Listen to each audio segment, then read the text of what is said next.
Hi everyone आज topic आमर किछि लॉ रो किछि पार्ट को नेकी मु करूची किछि लोक मु देखिची गुडाई वीडियोस मु देखुची जे कहंती आईन होची अंध ता आखिरे कला पट्टी भिड़ा है। कला पट्टी माने आपण जानि परथबे जो लेडी स्टैच्यू गोटे थाए तो हाथ गोटे निकिति थाए से ताको किछि दिसुनी तो से इनइक्वालिटी करे आईन आखिरे समस्ते समान नुहति यही सब मिसअंडरस्टैंडिंग रे लोक थांती but that is not proper at all. मु कहूची आपनकर से जो भूल बुझामणाटा अछि मु दूर करूची ता आखिरे एइति से जो लेडी स्टैच्यू रो आखिरे एइति कि हमर कलापट्टी भिड़ा है बिकॉज से कहा सहित इनइक्वालिटी न करिवो ता आखिरे समस्ते समान। ओके आपण जानिछंती लॉ बिलीव करे काहा को प्रूफ को नेकी ओके प्रूफ को नेकी से डिसाइड करिवो कि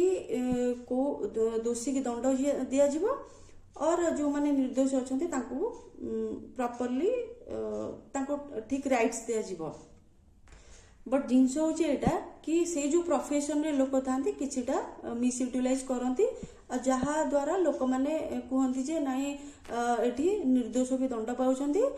एंड आईन होची अंध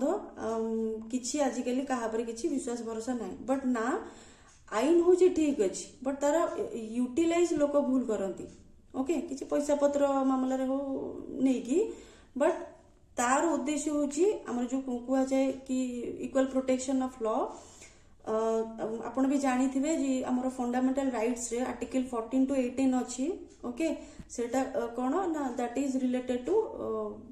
इक्वालिटी ओके तो तार केमती गोटे इनडिस्क्रिमिनेशन हबो तो आईन सब बेले चाहिबो जे कहा प्रति इनडिस्क्रिमिनेशन न हो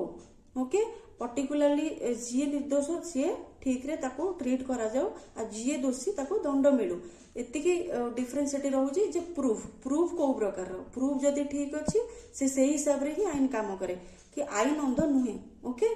सी ता आखिरे कळी जो हमरो ब्लैक हमरो पट्टी भिड़ा जाईची तार उद्देश्य होईची कि तागरे समस्ते समान जानिथिबे से जो निकिति से धरिची से सबले समान पोजीशन रे सेम पोजीशन रे थिबो के ऊपर तळ अछि कि तार तागरे केही असमान नुहंती समस्ते समान से प्रूफ ऊपर सबले बिलीव करे एटा होची डिफरेंस।